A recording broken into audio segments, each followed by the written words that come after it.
Salutations and good morrow everyone, and welcome back to another grounded walkthrough video where today I'm going to be going over and showing you guys 4 different locations where you can go and get sour candy in the backyard now. Now this is one of the new candy pieces that got added to the game, the sour wormhole candy. It is a great thing for you to have if you want to go through and make some of the new weapons in the game, including the sour battle axe, a guide on exactly how to get that coming out a little bit later on today, and the sour staff. Both of these are powerful weapons that can be used for awesome things, as well as being able to bring any of the other standard weapons, standard melee weapons, down a sour candy path as well, giving them sour candy damage. But let's start off by going over just a couple of those locations, shall we? So here we go. Let's hop in. The first one is this giant pink car. This giant pink car is right here inside of this little water area in the upper backyard.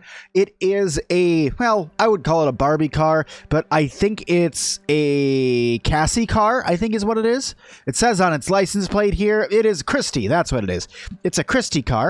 And this one, you just have to climb up on top of it and jump into the front seat, and you got 2 of the sour wormhole candies. Now you will need a tier 3 hammer in order to harvest these candies. So make sure you guys got a tier 3 warhammer before you come on up here. The black ox hammer right now is the only way to be able to harvest those, so make sure you get out there and harvest yourself some black ox parts, make yourself a hammer, and then come and grab these candies. All right, so point number 2 is actually back in the back of the yard. All right, and here's point number 2, the giant wormhole candy container, and it is a giant pink container more or less that you can run up inside of if you want to. So you just run inside of it, and guess what? You got a whole bunch of candies that are inside of this container. There's actually 2 of these containers that I have found so far in the backyard, and both of them will be gone over inside of this video. But thankfully, once you have all of these ones harvested up, you're going to get enough candy pieces for you to actually either be able to make the staff or the sour battle axe. So this spot right here is a fantastic location. Now you guys may be wondering exactly where the heck I am. Well, there's the giant toolbox. I'm actually right here by the trash bins that are in the back of the yard. There's a giant trash bag right there, and the good old here, let's go into photo mode. I can show you guys a little bit more, and the giant toolbox that's right there. So yes, this is the area that you are in,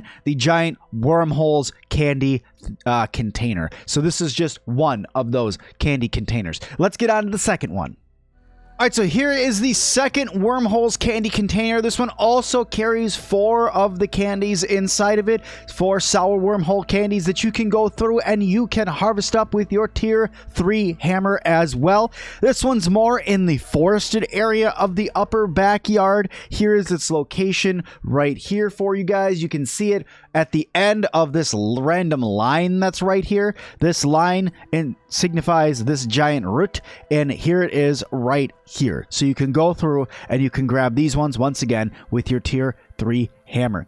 Now this last location I'm about to show you guys is a little bit more tricky to get to because you do need a dandelion tuft in order to get to it, and it's not nearly as lucrative as those other 3 locations with having 2 or more candies throughout all of them. But let's hop over and we will show you guys where that next location is. Okay, so this location, you're actually going to need to scale up the side of the chair that's over here using the baseball bat that's right over here. If we go into free cam mode, I'll show you guys what I'm talking about. This baseball bat right here, you climb up that, bring yourself over here, jump on the chair, climb up this hammer, jump off, and use your dandelion tuft to float over to where Pete is currently standing right there. This is going to be one of the more tricky ones to get to because you need to get over here, and there is the sour candy right there. These sour wormholes are really, really good resources for you. We're going to go over and check out the weapons here in just a second so I can show you guys why they're so valuable. But these ones, this is the 4th location that I know of. I'll show you guys where we are right now on the map. I'm literally going to jump right on top of the candy so you guys can see it. Let's just run over here, jump here, And here we are right in the middle of the backyard. It's an excellent, excellent location for you to get to, and it's not that difficult as long as you run around this back side over here and climb up over here. You will need to run all the way to this back corner in order to actually climb up to get to where the bat is, or you can always just build up here too if you have all the building materials and you guys just want something to do. But anyway, those are the 4 different locations where I can guarantee that there's going to be some sour candies for you guys to find. There is some sour candy pieces spread throughout the labs and stuff like that, the more advanced labs, so you can find some that way. But for now, those are the sour candy piece locations that I know of that you don't have to dig or anything like that for. But let's get over and let's check out the weaponry. Okay, so let's start off with the sour battle axe. So the sour battle axe is a two-handed weapon that you can make in the game. In order to craft the sour battle axe, you are going to need quite a few pieces of that sour candy. So you need 2 sour globs, which is 4 pieces of sour candy, 5 green shield bug parts, and 10 tough gunk in order for you guys to make this one battle axe. Now, it is a really, really cool looking weapon, and it swings at a moderate pace, and it looks pretty good. Here it is in first person for you guys, so you can see it. There we go. You can see swinging it away. Pete looks great with this weapon. I really think that it looks good in the hands of your teen, and I like that it's just this sour piece. Now, I will say that I think it's a little bit silly that we have melted down candy pieces, and then the candy piece at the top literally looks like just a pristine, sharpened piece of the candy. But hey, ooh, beggars can't be choosers, right? I like the axe, and I think it looks fantastic. Now, let's go over to what I would believe the more impressive weapon that you get in the game, the staff. The sour staff is pretty awesome. These things actually do cast magic in the game. They look really, really cool in first-person mode as well. And there you go. This is what the actual staff can do.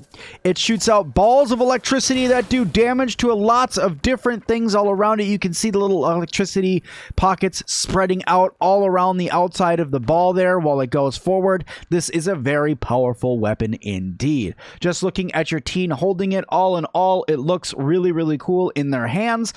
They hold it a little high for my opinion, but nonetheless, I think it still looks really cool, and I think this is an excellent addition to the game. Now, in order to craft this one, guys, you will need to go in here, and you're going to need quite a few different things. You're going to need 5 sour globs, 5 pinecone pieces, 5 tough gunk, and 5 pond moss.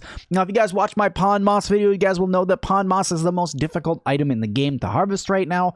Hopefully that changes in the future, but nonetheless, you're going to need a lot of those sour candies in order to make this one. But thank you guys all so much for watching this episode. If you guys liked it, make sure you guys hit that like button. Don't forget to subscribe and leave me a comment down below of other guides you guys would like to see for Grounded. And as always, I'll see all of you guys in the next one.